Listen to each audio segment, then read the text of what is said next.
Okay. Okay, the recording started. I'm just going to stop the transcript. Okay, you ready to fire away? Sorry about that. I'm very rude of me, but let's just make sure we capture this for everyone. Thank you. Okay, perfect. So again, this is a draft document. So what has happened is the workshop took place on the 16th of August. The document you're seeing in front of you is the outcome from the academia side. So academics and researchers sat together. They made a lot of recommendations according to specific questions that were identified. And I'm going to quickly show you the questions so you know where it's coming from. So, and now these recommendations are going to what we call the National Task Team of the Identification of Engineering Work. The National Task Team needs to look at these recommendations, and they need to do some investigation and make a determination whether they are going to accept it or whether they are going to make some, let's call it, well, they need to take back the recommendations that they approve, and those that they don't approve, they need to make other proposals to academia. So, and that's going back to the Dean's Forum only in November. And only after that will we get some kind of a finality in terms of what's happening in the academic space. So just to put your minds at ease, academics will have to register. So you're not doing this journey for nothing. That's the first thing that's important. And that did not come from EXA. So what we said for the workshop, we said EXA kind of wants to be silent, and we want to give academia a chance to really bring their own flavor to the context of the identification of engineering work. So the first question we asked them is, do they, that they asked EXA is teaching and research in engineering work. So we needed to make certain that if we require of academics to register, it means that we will also recognize teaching and research and the evidences from that as evidence for engineering work. That was the first one. Then taking the scope of work into account, does every person need to register? And we'll talk about that. Then how to demonstrate competence if you've never had industry experience. How can a faculty manage capacity constraints if only certain persons can register? Specified category, should we have one, should we not? Does there need to be a pathway towards registration for academics? And then we talked a bit about the qualification pathway from technician, technologist towards professional reg. And then the other one is purely an academic question, so that's not relevant. But these, again, it should say summary of recommendations draft, because it's still a draft. It's going to the Education Committee on the 5th of October for them to see whether they concur, and then we'll send it through to the International Task Team. So first of all, definitely teaching research deemed as academic work. And it means that registration for academics definitely relevant, and all of the institutions agreed on this. So there was literally not one institution that said, you know what, we don't want our academics to be registered. So some additional notes that came through was about who should register. And this is where the crux now comes in and what we still need to do. So this is the work that the National Task Team are going to sit with. They need to start identifying the teaching and research outputs, and the examples that came through were publications in A-listed journals, the NRF ratings, the teaching awards, conference proceedings. I think everything that people in this room that are academics currently do. So even curriculum development initiatives and so forth, and textbook contributions and so on. So that needs to be sussed out. Then they did say that if an academic comes to EXA to register, we need to look at our panels. That was a very strong recommendation, and one that I'm already taking on board. So this one doesn't even need to be deliberated. So we need to make sure that there's a well-balanced panel that understands academia and what those kind of products look like. Then the one thing that came through that was very interesting and that we do want to consider is not for a specified category. Not one of the institutions wanted a specified category for academia, but they did request that we look into the possibility of an engineering discipline. And this is only to accommodate academics or researchers who have no inclination at all to work in industry. So they never want to set foot on a site, never want to do any kind of research that has an industry component to it. So they literally want to stay within academia and never go out there, be a professional engineer, technologist, or technician that actually has the option to do site work. So then they requested that we look into something like, they want it called engineering, teaching and research. It will be purely academic in nature. And obviously that will mean that if EXA looks at this, they need to develop a new kind of a discipline guide. I doubt any of the people in this room are part of that group, because I think most of you do already work in industry as well. But we are going to look into the option of possibly that kind of a discipline for those only wanting to remain in academia and doing research and never setting foot in industry.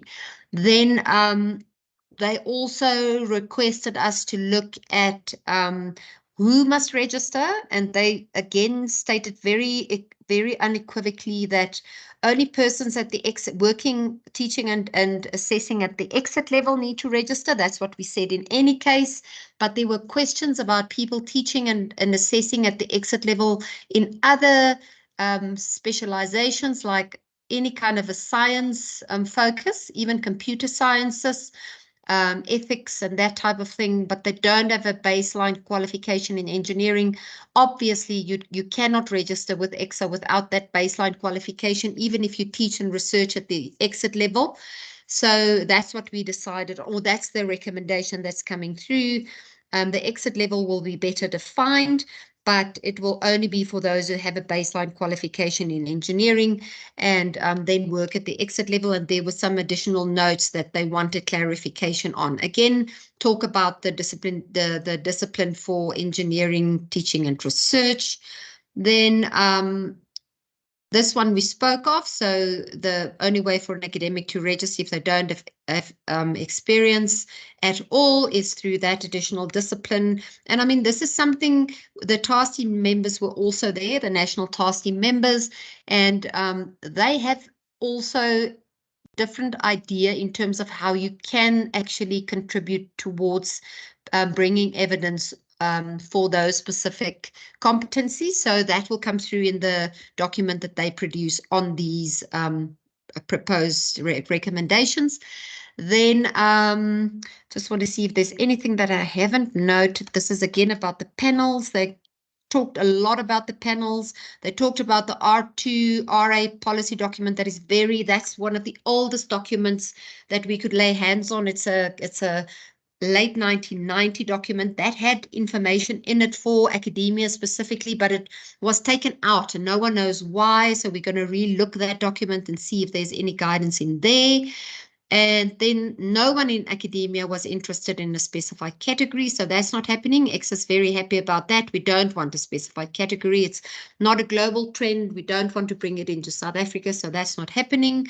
They also did not ask for a pathway towards registration at all. The registration pathways, the academia said very clearly that they themselves will develop plans to show how they're going to work towards registration for the persons in their institutions.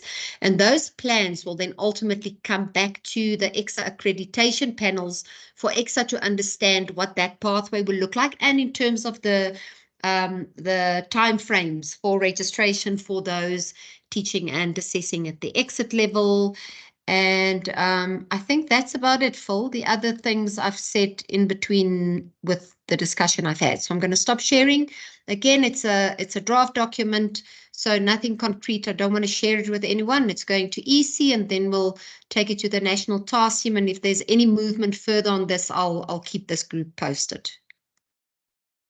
Right, that was brilliant. Thank you very much. There were some questions about could we get this, and I'm just saying in the chat there that not at the moment. It's work in progress, and it's a draft document, and there's lots of other tweaks and bits and pieces to go. But I think that was incredibly useful for all the academics. I think also what is really important is it highlights, Mike and Michelle, it highlights the importance in this group, I think, to be starting to differentiate between the academic group, which will have very different conversations, the RPL alternative route, which is a very different conversation, and then the standard route with the baseload qualifications, because otherwise what's going to happen is at any point in time in the conversations, there's always going to be sort of 2/3 of the conversation that is not particularly relevant to them, although the overall learning would be good. But Mike, you got a hand up, go.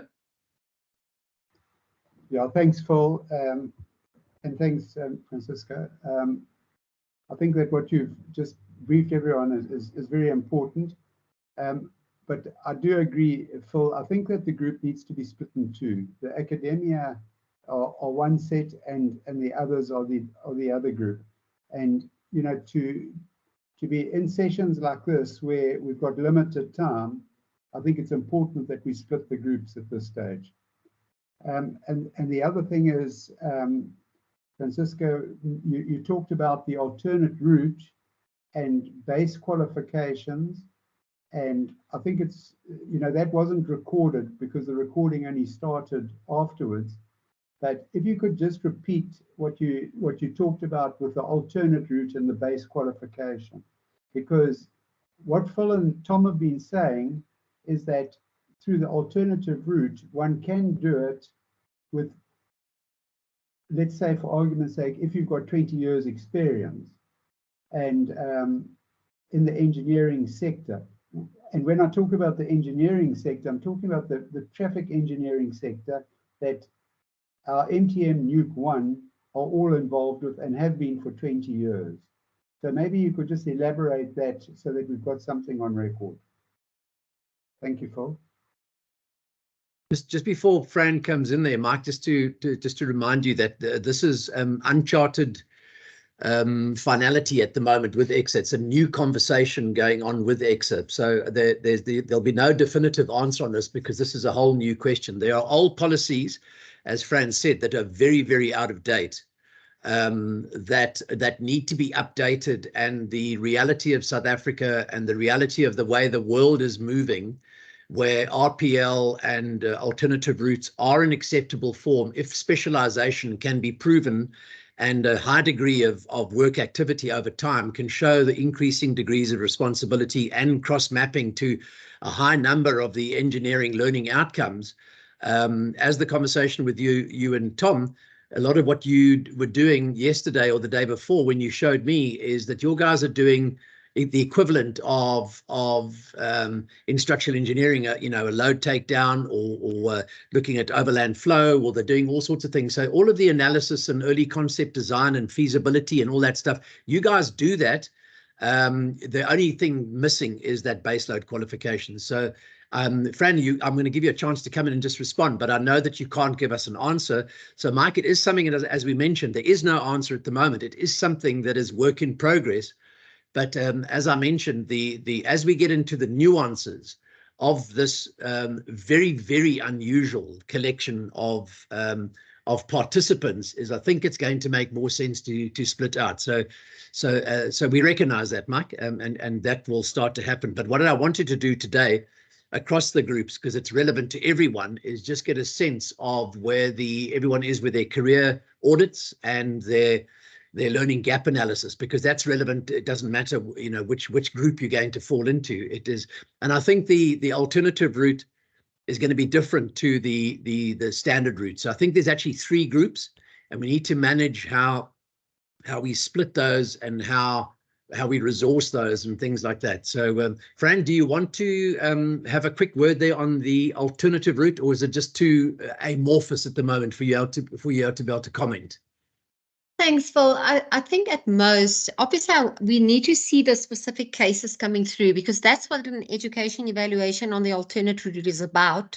There is no generic one recipe fits everybody. So we kind of need to look at what the individual is bringing to the table. So an education evaluation is never about a group. It's always about the individual.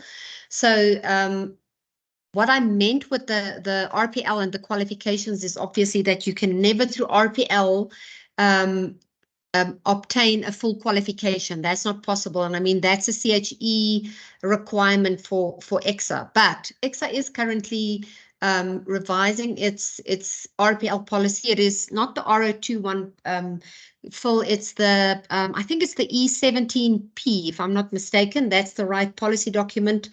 It is in revision, so I don't want to say too much. I think the inputs with our conversation that is coming up, Phil, I think that would be very valuable.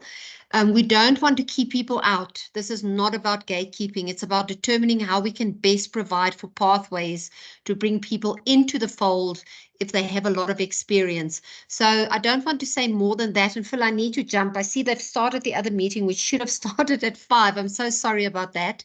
But let's pick this conversation up. I know Phil and Tom has already started to schedule a meeting with me and my education team to look at it. But it's not a closed door at all. We do need to think about alternate route and how we accommodate people with a lot of experience. It's better to have you on board, bring you into the space, and to assist us. It might be necessary for us to look at each, I want to say, suite of qualifications, but also short courses and type of experience you're bringing in to see how that determines our education evaluation route. With that, Phil, I'm going to jump out, and so sorry, colleagues. I will join you again for a follow-up conversation, but for now, that's as much as I can add. Thanks, Phil. Thanks, Fran. Okay, that was very useful. I think that was really useful to have you in, and thanks for sharing that. So I think for all the alternative route RPL, the MTN Nook 1 guys, the moral of the story is that there's definitely light at the end of the tunnel, and the door hasn't been closed, but it is not a simple just happen. So you've heard a couple of acronyms there. There's the EP7, the EP17P, I think it is, which is the alternative route. And it looks at something that they refer loosely to QBE, or qualification by experience, and what needs to happen for that. And then there is an R02 document, which is an old document, also looking at the alternative route and RPL and things like that. But as Fran said, they're very out of date. They don't represent really what's best in the interests of the country and of the individuals. And there is definitely a move afoot to recognize experience. And there may be elements of bridging courses that need to happen along the way, which would not be an unusual thing. So, for instance, the quantity surveyors, a young quantity surveyor with a diploma cannot become a registered qualified professional quantity surveyor. They have to do 18 modules, which are essentially business modules, and they are short courses that you do along the way, would add value to what you're doing. But there is no definitive answer on it yet. So Mike, all I can reiterate is that the A team are on it, and you've heard here directly from the head of regulatory services, and we've already hooked in Navashni, who's the head of the education sector. Tom is probably the most experienced person in South Africa, and we've got Johan Pienaar on the case as well, who used to be the registrations manager for 13 years at EXA. So I don't think there's a better team that can be working on it to resolve to come up with a working plan. I think one of the things we've also got with the CTC, Mike, as we were talking about, is that at EXA is their traditional dislike or disbelief or distrust for anything that uses the word simulation, but we've had massive success with it. So Francisca has already alluded to the fact that if we just change the name and we came up with a value add or a project review or a due diligence project or something like that, if we just change the semantics, they are very impressed with our simulation process, the ability to do a simulation process, Mike, which we talked about with Trevor the other night. So those learning activities, those case studies that you guys have got, which is another term that they may accept, is if we immerse your MTM Nook 1 guys in case studies where they will be discussing not necessarily just the highly specific things of measuring volumes and speeds and things like that, but actually looking at what's involved in a bigger project, like a Molotto Road project kind of thing, what's involved in, and then you'd get exposure to all of the learning outcomes which would then, through our technology, you'd be able to show that you were interacting with a mentor or subject matter expert over a certain amount. And if you acquired a number of hours, and because we're shooting for technician or technologist, those learning outcomes do not have to be demonstrated at level E for 12 months. There are allowances for reductions in the degree of responsibility that needs to be demonstrated, and it will be purely based on hours, and that a registered professional is able to say that I was able to have a conversation with Calvin or Wouter or Henk or Trevor or whoever, and they were able to clearly articulate. They were aware of the laws. They were aware of the public participation requirements. They were aware of the environmental impact analysis things, the ESG requirements, the governance and the ethics, and that's what we will be able to do. And all of that will come out of, because remember, at the moment we have got no idea what this box of chocolates looks like. So what the rest of this session, I would suggest what we do is we allow those who are well advanced. I know I saw from when I popped into Trevor's profile, he's sort of 35%. He's probably a bit further along the way. I know Calvin's quite active there. I'm sure some of the other people are. And if you want to start, if you want to take over the screen and share what you're doing, and then we can show. But just before we do that, so if I could ask all of you, and this includes the academic group, and it also includes the SciC group. So Takalani and others, if you want to share what you're doing, or if you have questions, the objective of this session is we've kind of undertaken and committed to Mike that by the end, and Michelle, that by the end of September, which is 2 months away, 2 weeks away, or just over 2 weeks away, under 2 weeks away, we need to have a pretty good understanding of what this box of chocolates really looks like. And so what I'm going to ask is if we could just go through those of you who have got something to share. We're not expecting a finished document, but I want to be able to comment quickly and give you feedback on it, and the others will learn from that. So it's what we call associative learning. And then the other thing is those who may not have started yet, what can we do to help you get started? Or maybe you'll learn from your colleagues over here. But essentially the journey where we want to be able to find out what we've got in the box of chocolates is twofold. The first one is with the normal graduates, with the baseload, the SciC Nook 1 guys, it's relatively simple because most of you are going to be going back 6, 7, 8 years. It's not that long ago. You may write some of that up as TERs. If you're over 10 years, you might write some of it up as a TEO, or training and experience outcome. We'll deal with you exactly, but you guys are going to be writing up TERs rapidly. So that's going to be the process. And what we want to be able to do is, if you go back, let's say 6 years, we want to be able to see what you've been doing over those 6 years.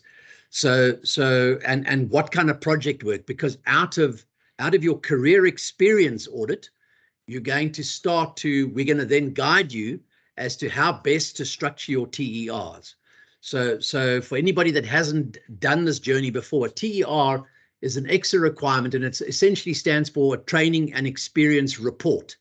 So in order to become professionally, sorry, Cheryl, just to take a quick break. I see a lot of comments coming up. I will get back to your comments there just to confirm that I can see your points coming up. Thank you very much for your engagement there. What we want to do is the exit process looks at a couple of things. One of them is that you have these TERs, training and experience reports. It's a very old form that they've had for many years. And what it really looks at is that you are required, without any gaps in your calendar. So from the day you started engineering related work, if you went off and flipped pizzas for a year, or you went scuba diving somewhere as an instructor, etc., you've got to be able to show, you mustn't miss a gap. You have to be able to show that this was not recorded, but it's your TERs need to follow, like a silkworm from day one right up to the present date. And so what'll happen is in that you will have project names, you will have people that you worked for, you will have the nature of the project, the value of the project, you'll have whatever it is that allows you to start to think about it. And then we can sit with you with Johan and with Tom, and we can say, okay, because the TRs are completed. For anybody that hasn't done this before, the TRs essentially form two or three ways of doing it. Let me give you an example. If you were working on Kusile or Medupi power station, which, if the way things are going, will be sort of 100-year projects, if you're working on one of those projects, it's quite possible that you could do all of your experience on one project, because the variation in learning, the variation in the exposure to multiple outcomes from the early stage inception and things. And remember, you don't only have to be in a design office to be able to do design experience. Many people on site, and this is the argument I'm going to be putting forward with Tom about the MTM Nook 1 people, is that a lot of what you guys do in terms of the analysis and the data recording and the accuracy of the data that Mike was showing us and Trevor was showing us, into my mind, is exactly the same as an engineer doing a load takedown or doing an overland flow or doing a pipeline design. It's the same. It's the same, that inception phase. It's the feasibility. It's looking at the analysis of what are you going to do, because out of that, a product or a project is developed. Because you need to know the vehicle loads, you need to know the way in motion, you need to have all of that stuff, so that a professional engineer can then design the horizontal curves, the vertical curves, the line of sight, all of those braking distances, acceleration lines. That comes out of your work. So I see that as being, it's like a geotechnical survey for a building. It's an essential component. And so we need to work out how we couch that. With EXA, it's all going to be about language and the way we position it. And it's the same with the TR, which I was saying the other night and last week as well. So we will give you a course, but very quickly, when doing TRs, what you're going to be doing, and I see Cheryl's talking about sort of longer than 10 years. So that's where, Cheryl, the recording of that experience over time. And you would have heard from Fran talking about there that engineering projects are going to be really important, and it will be one of the submissions to EXA as well, is to give the academics the possibility to participate in case studies. What we call with ACOM and everybody else, we call them simulations, but it'll probably come down to case studies, and case studies are based on real projects under the auspices of real professionals, and it will give you an opportunity to fill any gaps that EXA may think you have with understanding the nature of project-based activities or design office-based activities. Fran was talking about on-site. Many of you may not have any aspirations to go on-site. You may have aspirations to be involved in some kind of design process in a consultancy versus a construction company. So we need to make sure that your registration gives you the ability to go where you want to go.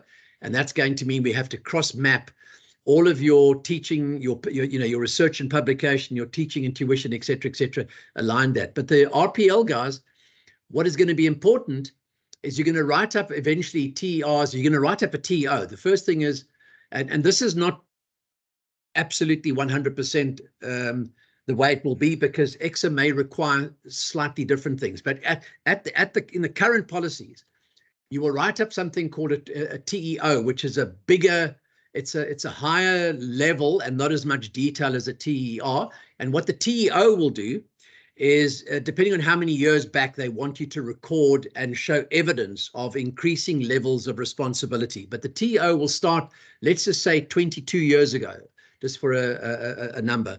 And it will record, let's say for 12 years, it will record at a high level.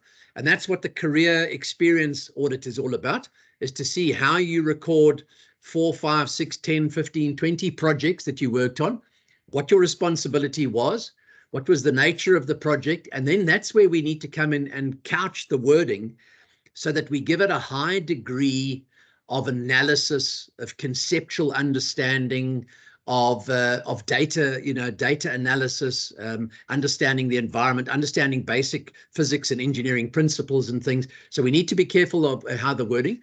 And then let's say if your total experience is 22 years, they may let us get away with a 10-year TER gap. And so 12 years will be, I'm assuming, something reasonable, which would be what we call TEOs.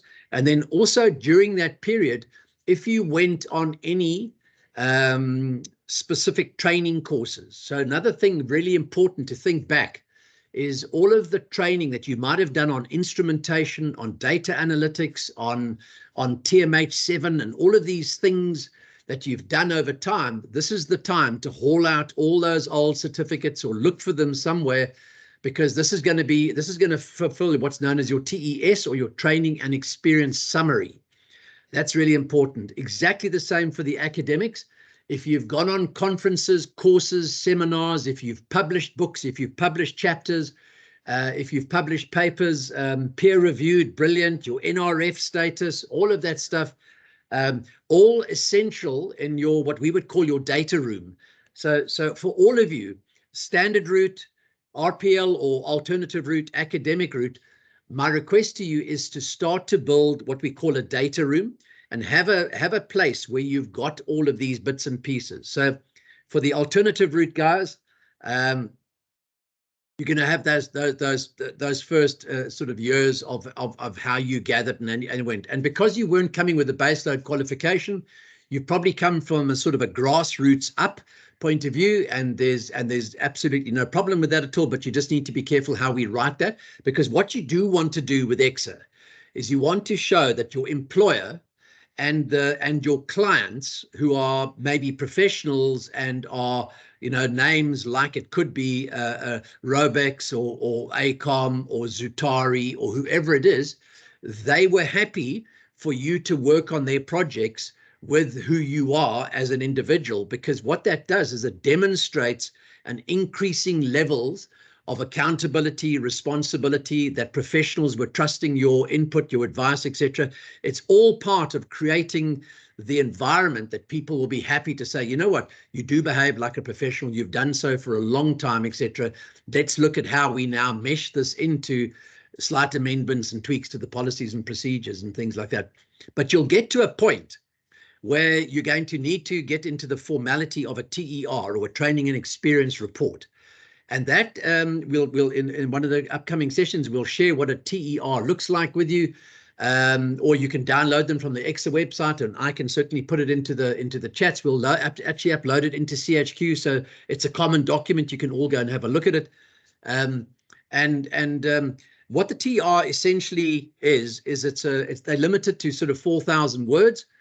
And this is where I was saying there's 3 types of TERs in my experience over the years. The one is, if you've worked on a single major project, you can write up one TER, but what you would do is you would show how on that one project you covered all of the learning outcomes over time, and how your degrees of responsibility increased on sort of annual processes and things. So it's like an overarching TER, one project only, and how you write it up. Now, very often EXA don't like that. They want more detail. So what you might do is you might have an overarching, like a master TER, and then you refer to TER2, TER3, TER4 for different periods. And those periods are the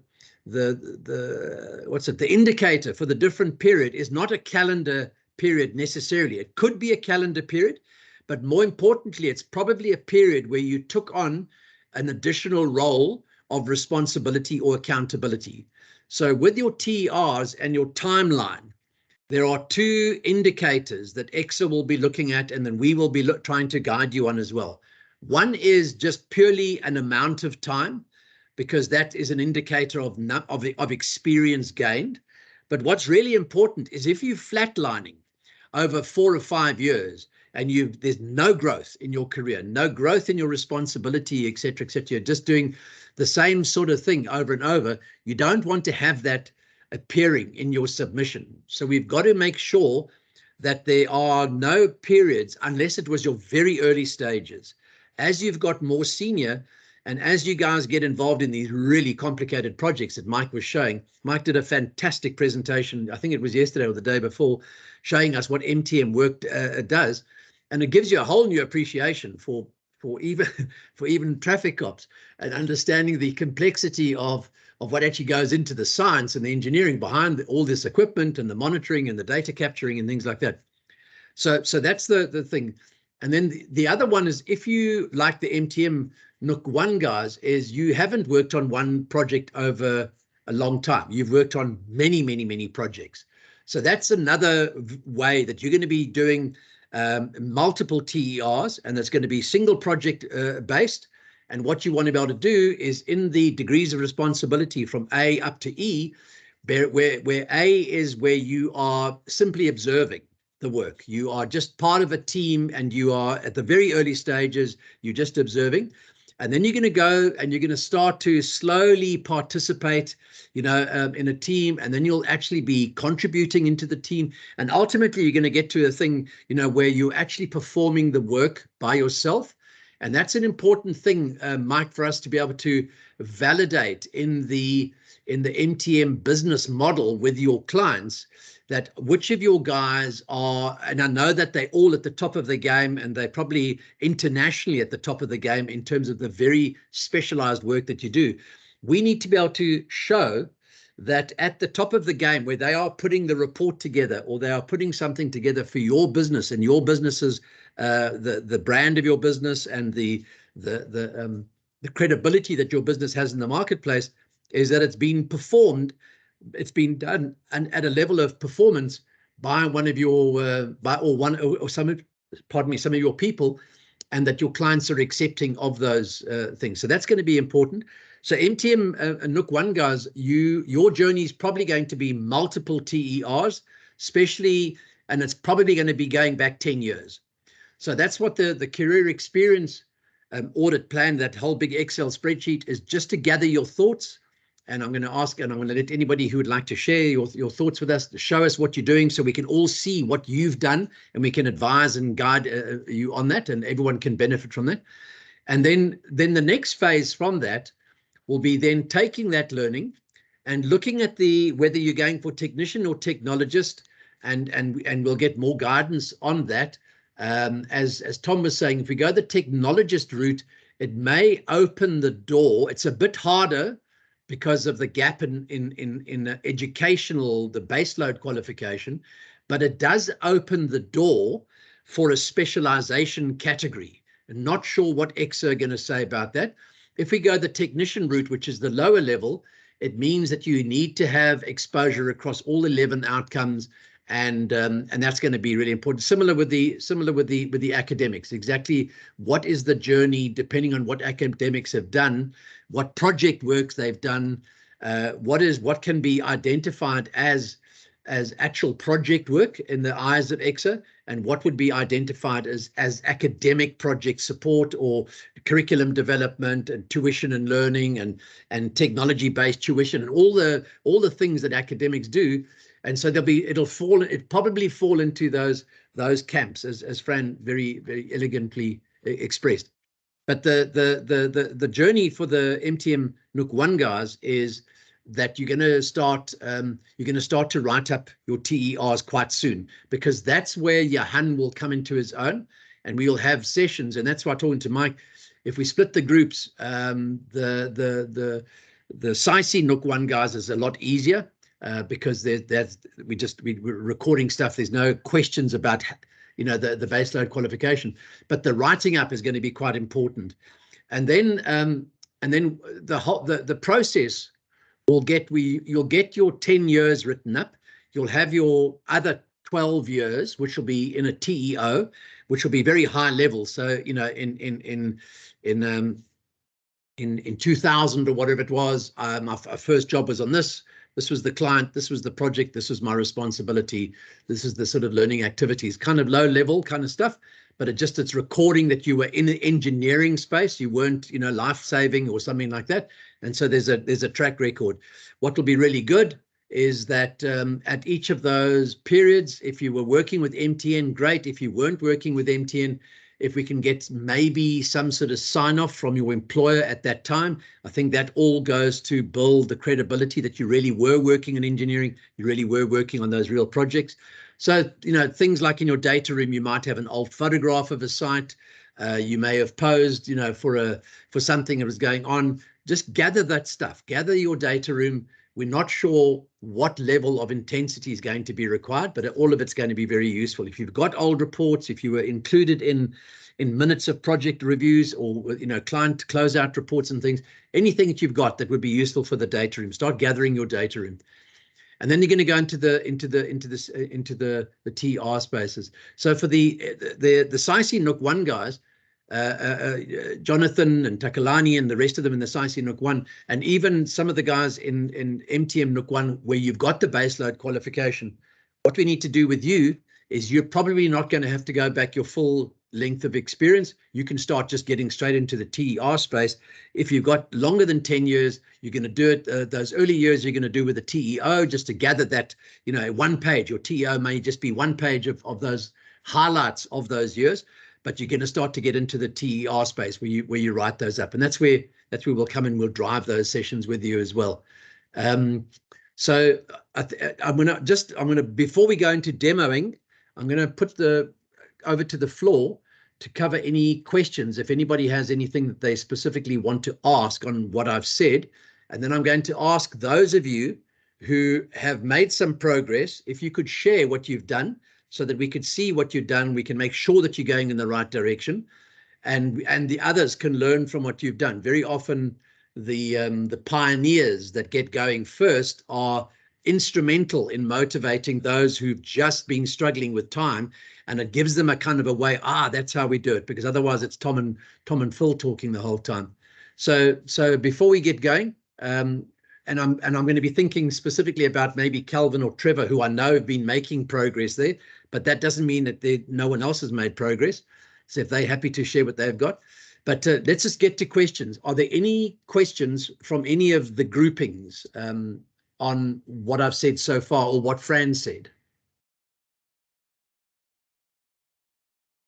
No questions. I hope that doesn't mean you're all left the session, but that's fine. Okay, that's good. If there are no questions, that's great. Okay, so I'm going to ask for volunteers first, or else I'm going to just go through the names that I can see. And let's just quickly look at Michelle's career. I was going to looking at Cheryl's questions here. Today's feedback from Fran has solidified the academic project selection. So this for me is just beginning. Career experience spreadsheet is rather smart to a CV, but last column is the biz, which connects to the gap analysis. So I feel I can focus on my academic for all the relevant years now as academic. Yes, okay. So Cheryl, any other questions on there? I think what is coming up in another conversation I had with Fran as well, and a conversation with the Professor Marianne van der Skuren, who, as you know, is the Deputy Dean of Transportation and Built Environment at UCT, is that any academic projects that you were, and any academic work that you think is could satisfy some of X's requirements from a project kind of point of view, really worth just gathering that stuff. So if there aren't any questions, I'm going to ask initially for volunteers. Is there anybody that would like to volunteer to show it? And you can be from any of the nooks at all, or can I start picking on 1 or 2 people? Any volunteers here? Don't be shy. Yeah, for trivia, I'll share if you would like me to. I'd love you to share, Trevor. Well done. Thank you. Okay, and we share.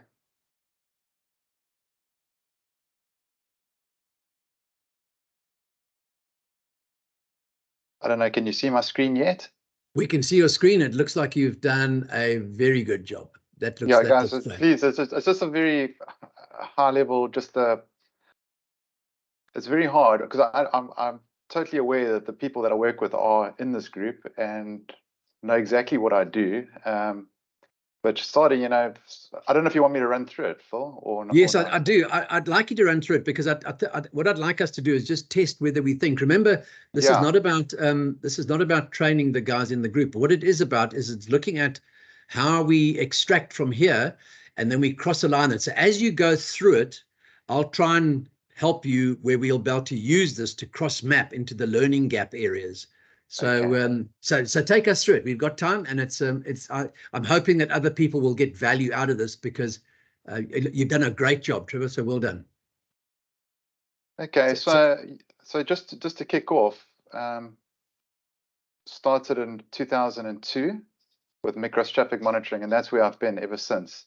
So throughout the career, although I've separated by year, there's always different projects that come on per year, and so it's quite tricky. But I'll get started. So when I first started, I was involved in a very low level, entry level job, just helping out in construction on the side of the road, even to the point of just flagging and being there, learning the basics of construction.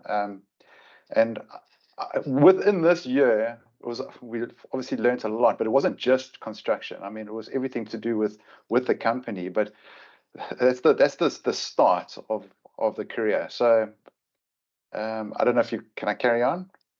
Trevor, yeah, so I think there's already relevant things because you're bringing in things like safety, which is very much one of the people are going to be interested to see that you understand health and occupational safety. So those are things. And just to also comment on your point, is that you don't finish projects by calendar month kind of thing. So there's a good example is if you map your years like you're doing over here, one project may cover 3 or 4 years, which is fine. And then you would write up a TER for that project, and you would cover the timeline from year 1 to year 4. So that's what I can see from here is you don't write up TERs because your projects span years, and what will happen over 4 years is your degree of responsibility will increase. So in that instance, you'll use the project, you'll do a project-based TER, and you will show that in year 1, this was your level of responsibility, and these are the typical activities that you did.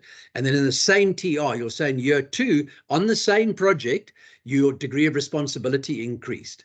That's going to be a better way of sort of managing those things in these, especially in multi-year projects. But otherwise, continue, please.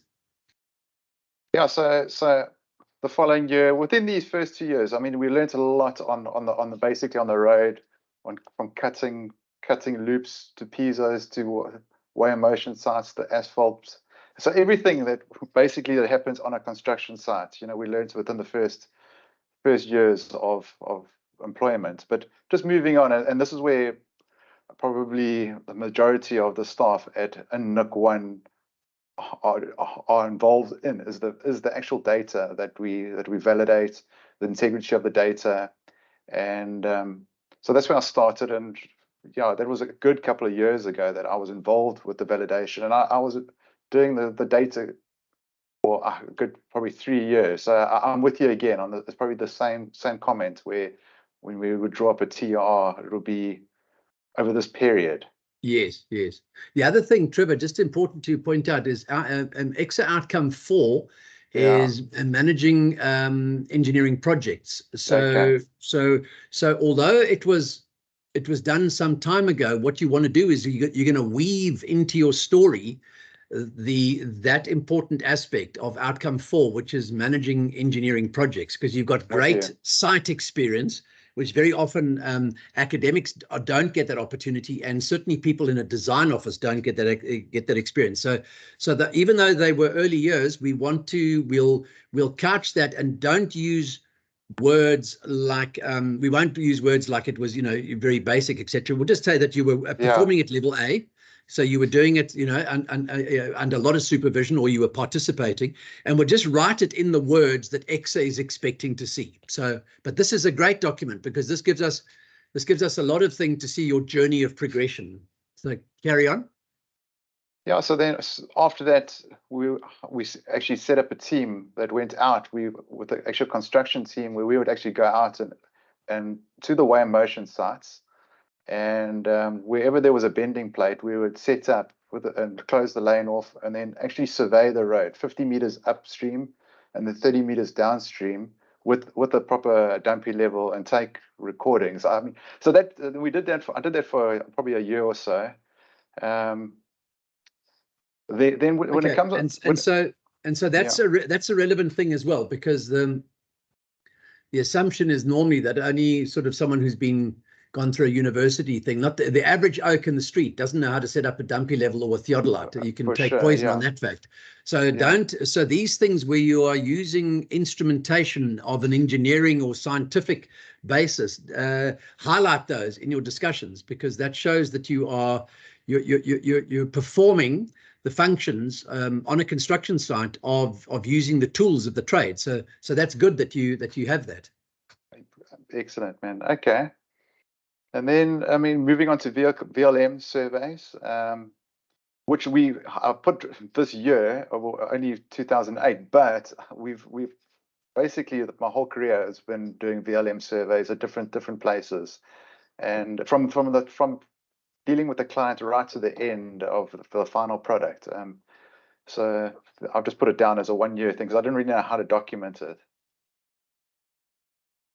If it's a unique, but how far into your long career? So this might still come under a TEO. It might just be well written under a TEO because you've got a couple of years ahead to write up in TERs. But certainly you've got some great background to have quite a compelling TEO written up to show that you were certainly being immersed in the site side of engineering, but also quite a lot in the analysis side of early stage of analysis of which eventually produced an engineering product. So I'm excited to see your TEOs. If we write it well, is a strong track record. Carry on. Okay, then great. And then started where things got a bit more interesting when we would introduce the speed calming side of things with we started with the simulator, then moved on to the fixed camera sites, and then ultimately the average speed over distance. And that's what we've been doing since, I think I've got it to 2009, probably even earlier than that. But that's where a lot of work has gone into this, site installations, the gantries, the camera housings. There's a whole whack that from we can go on for quite a while explaining what we do here, but there's a lot of civil related work, a lot of electronic related work, a lot of stuff that computer related work that's gone into this, and this continues. It's from 2009 to date, and it's hard to try and summarize it in one bulletin. Yeah. No, but that's what this is for, because it gets your mind together, and then we can look at how best to actually capture that in TERs, and if it's a particular activity that you do, if it's with multiple clients, we have to think about that. If it's with a single client, we might be able to capture it over a time-based thing, showing the increase in degrees of responsibility. And I think what's important also, just to draw everybody's attention to, is that because you've got years of experience, what is really going to be important in terms of the current policies, which is mainly written around people that have got the kind of the tertiary education route, is there are word limits. So you'll just get deferred if you send in 20 years of history written up beautifully, because they won't read it.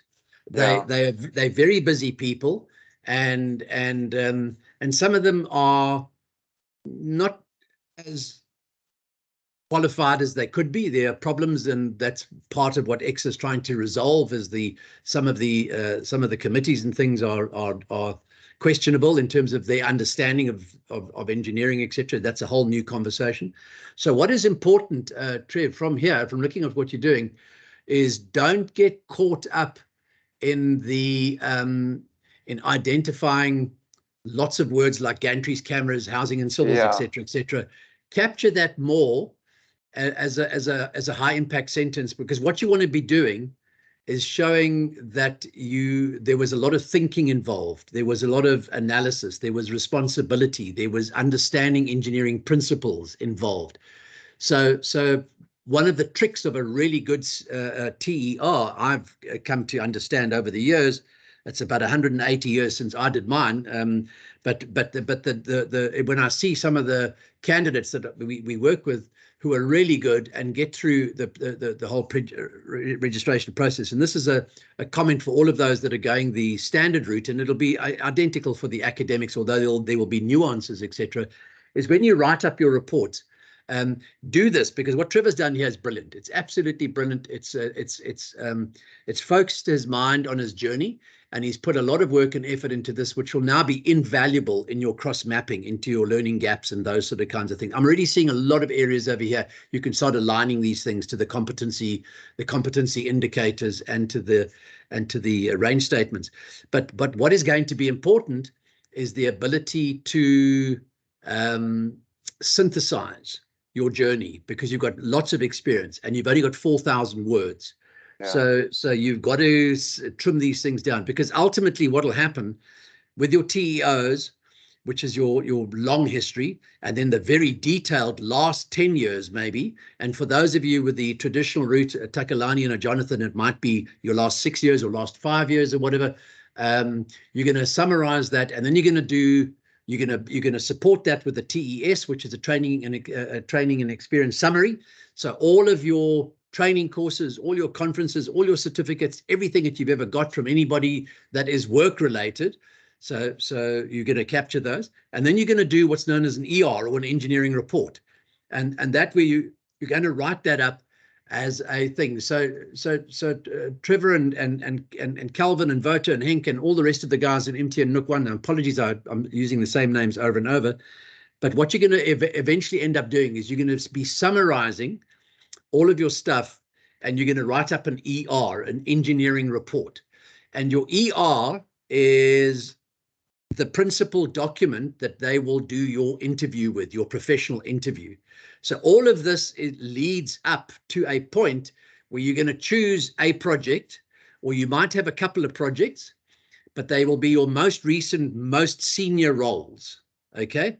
And you're going to write about that. And that's what we're going to look at in terms of your box, your own personal box of chocolates. Where do we think we need to complement or supplement some of your exposure? Is it on the ethics and governance side? Is it on the procurement side? Is it on the sound engineering judgment?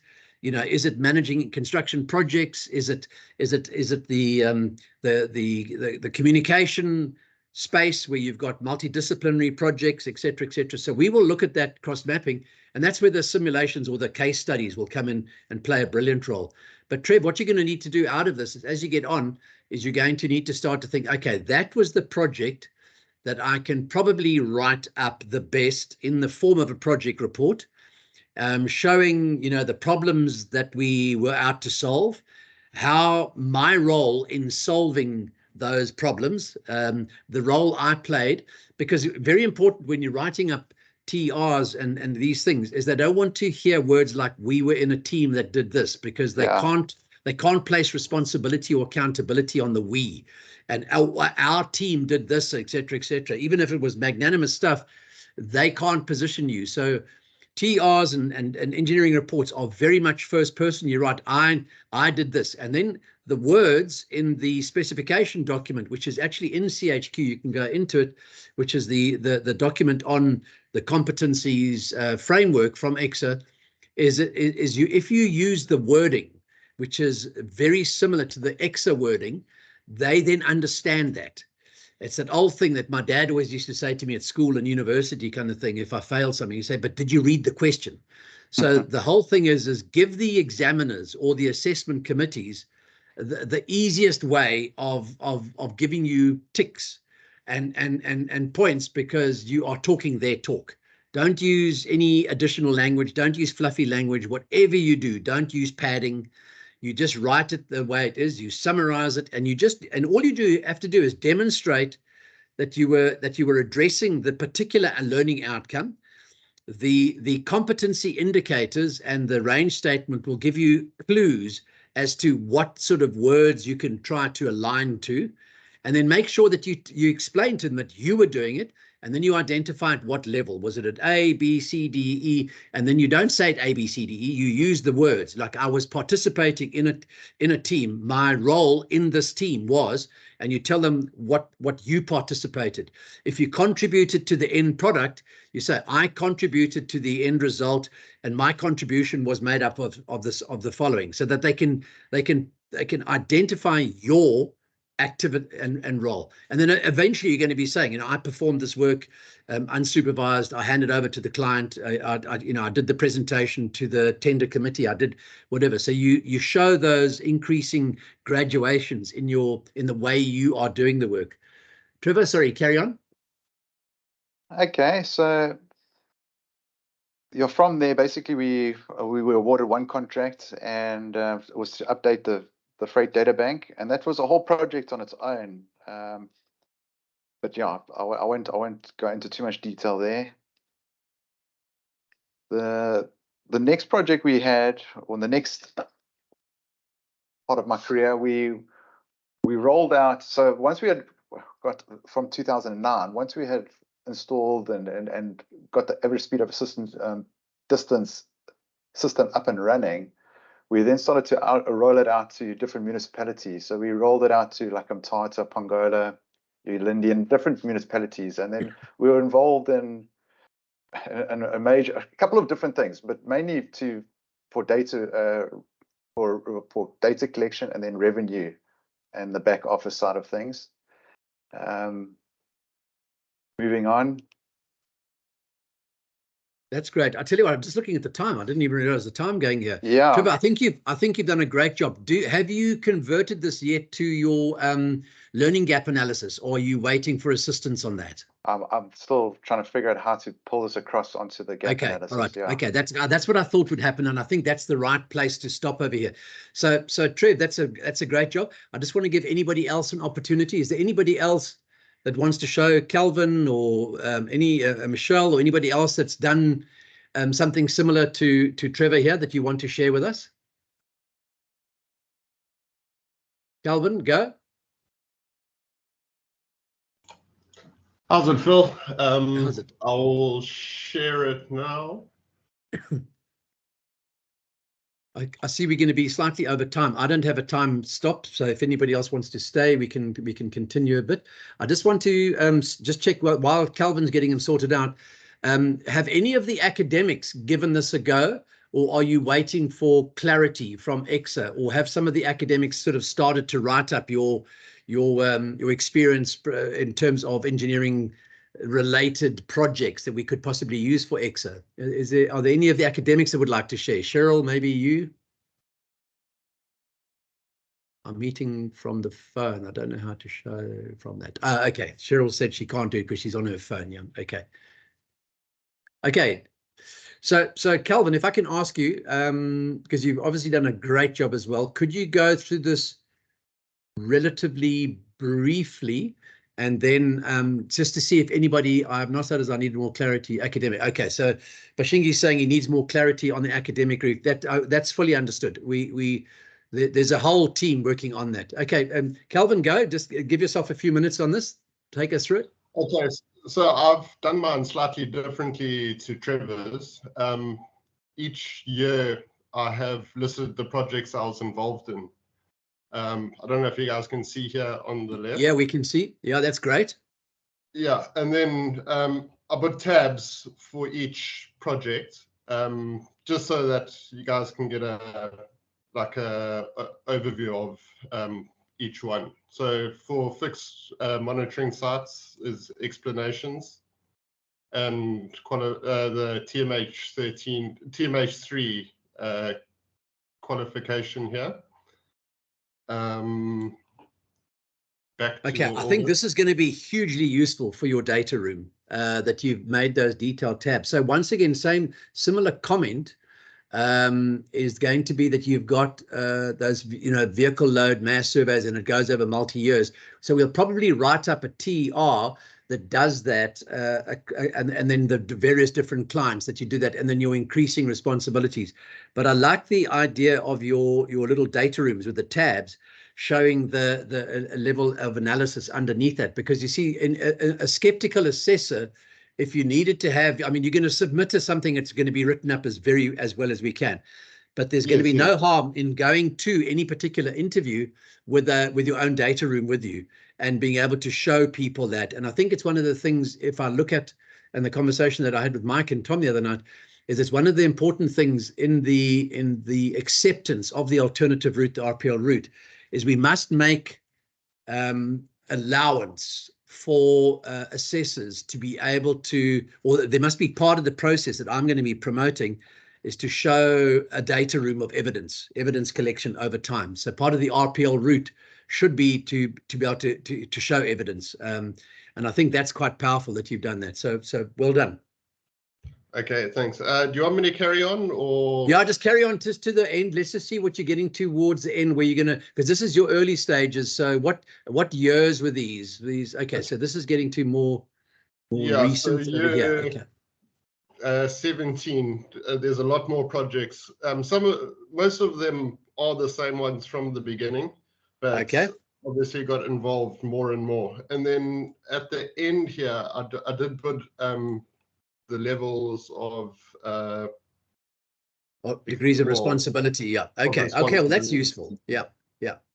Okay. So now what's going to have to happen is that a registered professional, Mike, or one of these other, Robin Bruces or the Basils or the Robs or whatever those guys, we're going to need them to sign off as you get into the TRs. We're going to need to get them to sign off that they validate that you were, because obviously what very often happens is people sometimes, they do two things, interestingly enough. They completely undersell themselves and they think they were operating at a lower level. And so they're putting themselves at a B or C, where their manager or their supervisor will say, no, you were full contributor to this project. You're at a level D for sure. So it needs that third-party professional validation to say that you're going to do that. But it's great that you've taken a personal stab at it. I see Mike's got a hand up. Go, Mike. Yeah, Phil, the only problem that we sit with, you say that one of them need to sign it off. And if I take, for example, Basil Enoch, who's a director of our company and would ultimately be responsible for Calvin during this career path, is one of the candidates on NTM Nuke 1. And he's not a registered, he's wanting to get registered, but is he able to sign off on Calvin's work? Because no. For me to do it as a professional, I would be the only one in the company that can sign off everybody in NTM Nuke 1's career path. So at present, the EXA is very strict on the validation of your degree of responsibility and the assessment of if you're doing it at the right level. And so someone at the same level cannot. So you always have to have someone above you in the category above you. So if you get to engineer level, for instance, you can be signed off by an engineer. But if you're a technician, you'd need to be signed off by a technologist. If you're a technologist, it needs to be signed off by an engineer. So what we would need to look at is they certainly coming the alternative route. They would, I don't think, irrespective, because what we're asking for them is to, in the first instance, just recognize the RPL. They are not going to recognize that as already de facto being a responsible person or a professional person signing it off. Now, they could be, in terms of your company, the designated responsible person in terms of the act. But I think what we do need to do is look at your clients. If possibly there was a professional within the clients, or Mike, it's just going to be a busy day signing, and we just have to point that's one of the realities of this particular application. Yeah, Phil, we'll cross that bridge when the time comes.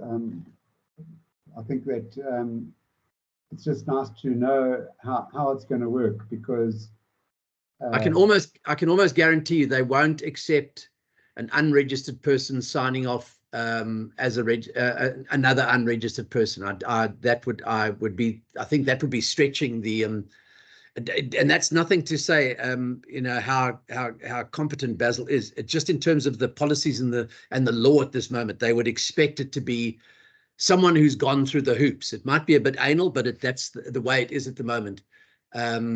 So Cheryl's saying, I'm happy to share mine after today's selecting experiences with outside of lecturing, and then to break those down to memorable experiences. I can promise that. Okay, so Cheryl's on track. Adeji saying from the academic route, I would like to know if reporting research work using the same system as presented today. For example, my explicit contribution research project like performance analysis of my concerns about the issue of climate related academic. Just my thought. Yeah, so I think for the academics, you're not going to do it exactly as Trevor and Calvin are doing it, but you're going to just use your version of doing that. I think the important thing is to pull out in the value propositions of the academics' journey in life, in terms of, is it research and publishing? Is it tuition and learning? Is it curriculum development? Is it what types of publishing? Was it books, book chapters, articles, peer-reviewed articles, all of those sort of kind of things? Have there been any research projects where you've worked with an MTN kind of organization, where you've had visits to site, where you've participated in the gathering and the research of stuff? I think that would be worthwhile. It's not it's quite an unusual thing to try and get this sort of map. So if my suggestion for all the academics is just think where you've done something that you think you could get the benefit of in terms of it being seen as an engineering activity, all under the auspices of the academic world, but it could be maybe fleshed out in a little bit more detail. But I think what's going to be important is with the academic group, when we split it, is to get that more involved with Tom and Francisca and the academic people that are looking at. So I can't give you a huge advice at the moment because there is a real group looking at that. But certainly on the MTN Nook 1 guys, Mike, what options are there for other people to sign up from your clients other than you, maybe? Phil, I don't mind signing off on all of MTN Nuke 1. I don't mind doing that. The only problem is signing off on two kids that are within MTN Nuke 1. That's where they might see nepotism or something involved. So that's all I'm trying to say. I think we can manage that very easily, because looking at what Trevor and Calvin have done, it's not I don't think that's something we can manage that within the ethics of the whole process. I personally don't have a problem with that. And I think we just manage that with sensitivity, and your point is relevant. But I see Cheryl's got a hand up. Sorry, Cheryl, I missed that earlier. Go. Well, as I think I've been saying this for about 2 weeks now, the biggest challenge, which Francisca addressed earlier, was as a long-term academic, identifying projects that will do the necessary. And today, well, hour ago, I realized many institutions have new qualifications, so staff would have been part of the curriculation of those since the conception of GAs, graduate attributes. I'm assuming some don't know what that is. Anyway, I mean, we're being measured as people now against that, right? So awesome for engineers. So in some subjects, particularly ethics, engineering society, like some programs, many programs have subjects like that. The preference is for to have, rather than have an academic, but to actually have an engineer, a real live one.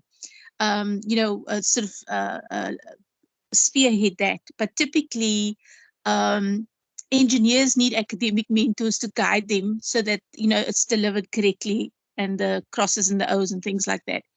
And I had an experience like that, and I find it interesting because we were talking about who signs off on it, and I was thinking about that experience, and I think that it was a very meaty experience, and I might be able to tap it as an experience because we had a lovely gentleman from Zatari who utilized all the people in the company to develop case studies, and the students interviewed them, and they utilized it against what was a GA10 professionalism.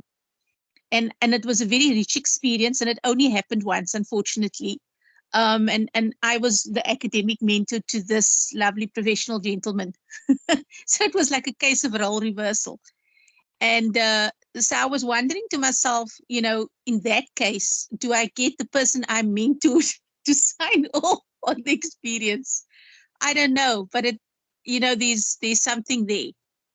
Cheryl, because I think that sounds like you've got those sort of things. I think I can see Tom's, thank goodness Tom's joined. He's hopefully reached Richards Bay safely, and I'm going to give Tom a chance to come in because Tom's really the expert here. But I think those things where you have special learning events, let's call them, there's going to be, in your data room, you will not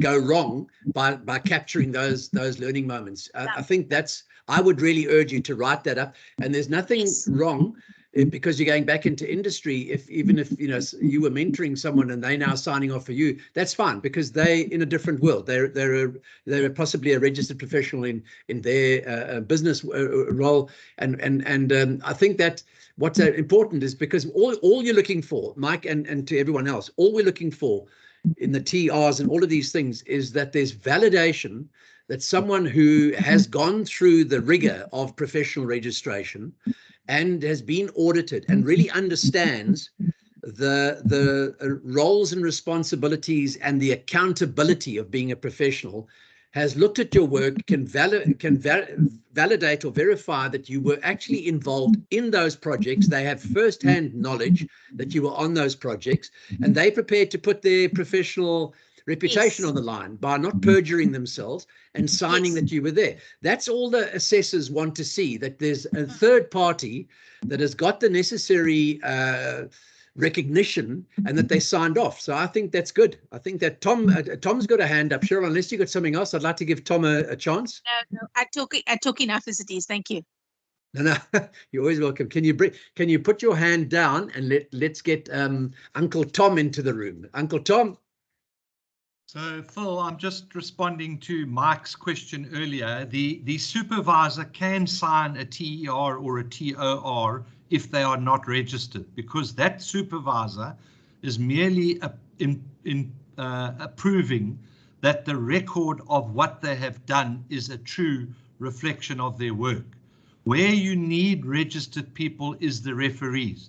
That's not negotiable. So in Mike's MTM NUC 1 case, Basil could sign off Trevor and Calvin and all of them below him, but obviously he could not sign off his own. So I would say that Basil, Henk, maybe Emma and Vota, Mike would have to sign off, except in Emma's case, because she's doing a PRN route, Henk would sign off as her immediate supervisor, and then we would have to get either client PRN referees or for the others PR Tech Eng or PR Technique.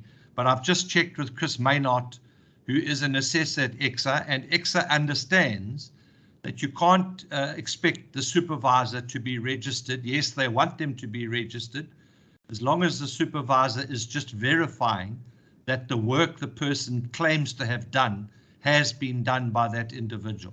And then we'll handle the referees. So we can certainly get around the potential nepotism of Calvin and Trevor with respect to Mike. And then on the academic side, Phil, what I think the academics need to start doing is they know what their base qualifications are. They wouldn't be academics if they didn't minimally have either a BTech with a master's or a BEng or BSc with a master's, and in many cases even a PhD, like in Tebo as an example. So they must peg themselves, but remember, it's your base qualification. If you haven't got a BEng or a BSc-Eng, that's a 560 credit base qualification. Even if you've gone and got a PhD, you can't follow the PRN route, although E17P says you can. It's an onerous and an arduous journey.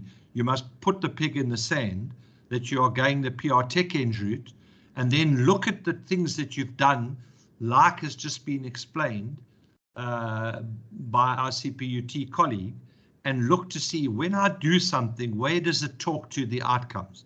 Because that's what I think they're not connecting the dots at the moment. So Trevor gave an example of his work experience, and you carefully explained how he's got to track when in that very first 2002 role did he move from observing what others were doing to where he became more responsible, but he can't have become responsible in the first year of a 20-year journey. So it's the responsibility. I always use the acronym of whose backside gets kicked when something goes wrong. And if it's not you, you haven't reached a level E as yet. Tom, yeah, I'm 100%. And I'm not sure with your travels, were you in from the beginning, or did you join after Fran gave her discussion on the academics? I unfortunately missed Fran because I got kicked out of Whitby at about 15:35 and then couldn't connect to this meeting until I actually arrived at a hotel and could get on their Wi-Fi. So I missed Fran's bit. I'll have to listen to the recording. It was very worthwhile, Tom. It was very, very worthwhile. Okay, so Mike, there's very elegant, and I'd actually forgotten about that. And thanks, Tom, just for reminding me. So that on projects, it is possible for someone who has a position of responsibility based on not necessarily their qualifications, but just on because the employer and the client and everyone's very happy with their responsibility, is that they can sign off verifying that the work was done. And that's just that the person's the supervisor on the project, whether it's a design project or well, they wouldn't be on a design project, but on a construction project. What comes in then is the referee point of view, and that's why some organizations even go to the point of having what's known as a C&U mentor, which is an agreement between the employer and EXA itself. So a company like AECOM, for instance, will recognize 5 engineers. They'll have a structures, they'll have a waters guy, they'll have a sort of a general civils guy, they might have electrical and a mechanical guy, and they are all registered engineers, and their names and their numbers are registered with EXA, and there's an agreement between EXA and AECOM, and that's called the C&U mentor. And on the TER itself, you will get the point where the supervisors sign off, the referees sign off, and if you have access to a C&U mentor, that's where they sign off. So someone like a Sanral may in fact have an agreement. Mike, I'm not sure if it's something at MTN it's worth looking at. Tom, you can advise on that at some point in time, getting into a contract with EXA, so that you have that commitment and undertaking agreement contract, because it just simplifies the thing, because you are then verified as an acceptable organization. You are running a mentoring program. EXA recognizes you for what you're doing, and probably cuts you a bit of slack, actually, because you've got that commitment to them. So Tom, thanks very much for that. That was appreciated. I'm not going to go through the whole Francisca thing, but Tom, just at a very high level, the positive feedback, and I was really, really happy that Fran joined us. The positive feedback from Fran, she gave us an overview of the draft document, and showing what the academic requests were and the current state of the discussion. She said, people asked if she could share it. She said she couldn't share it, but that she would share it once it had been ratified and it had gone through the different committees and to council, all the rest of it. And what she was saying is that EXA are very interested. They want to resolve the academic issue. They are open to feedback and discussions, identifying the kinds of work, the research, the publishing, the tuition, the learning, the curriculum development, all of the stuff that academics do, and how that could be evaluated for registration. But what Fran also said, which was important, Tom, for you and my meeting with her and Johan and Frederick and the rest, is that she is very, very positive towards changing the RO2 and the E17P document to be more accepting and more flexible for the QBE process. Essentially, she didn't use that acronym, but you and I use it. And that she recognizes is that it really is something that there are people out there like the MTM Nook One who've got years of experience, and they really need to be recognized for that and how we do that. So Fran actually committed herself to working closely with you and I and the MTM Nook One on that process. So that was a win, and it was a really positive. If you don't get time to watch the video, that was the nuance that came out of Fran's discussion. So okay. So are there any other MTM Nook One people that, having seen what Trevor and Calvin have done, that are still stuck or if you still don't know how to progress forward, can you just put your hand up quickly and we can just address you? Okay, there's no one there. Okay, so on the voters and the Emmas and the people that are doing it via the qualification route, you in many ways kind of almost fall into SAICI Nook 1 as well, because you're all doing it through that route kind of thing. Are there any questions from the, let's call it the traditional route, the base load qualification? Does anybody have any questions at the moment on writing, on getting your career written up? Because what I think we need to do next time, as Calvin and Trevor just alluded to now, is how do we now take your history and cross map that with the learning outcomes? And that will be where we get guided by, if you look at the learning outcomes, each one of you, you'll see you have the competency group descriptor, which is A, B, C, D, or E. You then have the learning outcome. This is X's language, and that will be from 1 to 11. And 11 is your data room of all the courses, conference, seminars, all the certificates, or all the things, the online webinars, anything that you've done that is in the line of work or is related to the line of work, or, you know, understanding computers or data, etc., all of that, that's your data room that you want to keep there. And then what we're going to be doing, I think, with all of that stuff is we're going to be trying to split out the stuff that possibly fits into competency group A, which is the first 3 outcomes, which is all to do with the inception, feasibility, early analysis, concept design, all of that kind of stuff. We want to be able to bolster that side up, because it's always been the area, even with traditional qualifications, it's always been the area that EXA has been anti or has struggled with registering transport engineers or traffic engineers, because they've always viewed it as more of a monitoring process as opposed to blue sky thinking, innovation, problem solving, understanding the physics of the universe sort of kind of thing. And looking at what Trevor showed me the other night, you guys do that. There's no question that you do that. So we need to be able to write that up in that area. Pardon me. And then all the other areas, which is the outcomes B, outcomes 4 and 5, which is to do with communication, managing big projects, managing clients, multiple parties.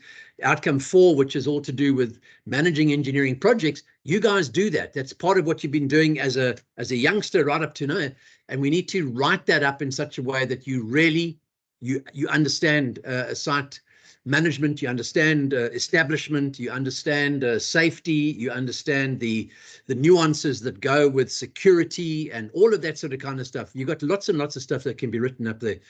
So the question is as to SAICI Nook 1 and to the traditional route guys from MTN Nook 1, are there any questions on writing up your history so we can start to cross map your learning gaps? No questions there. Okay, and then are there any outstanding questions? I'm conscious of the time. Any outstanding questions? I think Fran did a good job. Cheryl, you've asked some questions, and I hope that we've been able to answer that there. So certainly, Cheryl, anybody that you can get that verifies, as Tom said, even if they're not a PRN, if they're a head of department and they would have gravitas in the eyes of EXA, that they were a responsible person de facto because of their role in your journey, that would be really good to get those HODs to sign off. And what I would urge all of you is, life has a terrible knack of people immigrating, falling foul of being sidewiped by a bloody taxi, or just going off the radar screen and going to fish. So anybody that you still know, especially if they're aging, get them to sign off stuff. Write up something that you've got them and get those signatures done as quickly as you possibly can. Tom and Mike, Tom, any closing comments from yourself? We've been going for nearly 2 hours now. Anything from yourself, Tom? No, I'm good, thanks, Phil. I think they're making progress. It's just a question of knuckling down and putting something on paper. So like they say in research, page a day. Don't write nothing, write something, even if it's gobbledygook, and then you can refine it afterwards. Yeah, so, and I think out of I think there's a very important process which every one of us will understand, is that attention phase of the human brain. The whole idea behind that little career thing was just to to get you to force your attention on a histogram of your life and capturing bits and pieces, and you can evolve in it. So I think anybody that's following along the lines of what Trevor and Calvin have done, really great. I love Calvin's with the tabs and the detail, because that's an essential data room asset that you have. If there's any struggle in a conversation and you just say to them, look, can I just actually show you in my data room what this actually looks like? And if the meeting's going well and you know you're managing yourself professionally and you've written your stuff up well, they will very often give you the benefit of the doubt, and then they can look under the bonnet with you, and then they can see the substantial amount of work that you're getting done there. So this whole data analysis, this making sense of your history is really important. The next part is, and I'm just looking at what Trevor did, and to a certain extent what Calvin did, I can already see a lot of cross mapping. So when you start to get, like Tom and I have, a sort of a heads up visor, which just knows the framework, you know, in our sleep kind of thing, you very quickly pick up that there's a safety nuance, there's a procurement nuance, there's a machine nuance, there's a site safety, there's a site managing thing, there's a design thing, there's an analysis thing. We can quickly put those and you can start to cross map that.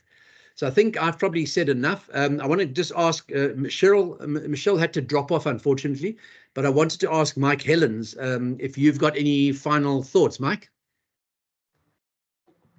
No, all good. Thanks, Phil. I think that things have been fairly well cleared up. I think that the pressing issue is the discussion with Francisco and EXA, you know, to ensure that the alternate route is still achievable. And that's obviously a pressing concern, and the sooner we can get answers on that, the better. Yeah, absolutely. You can appreciate that we have no influence on the pace. All we can do is let me just try and turn this thing off.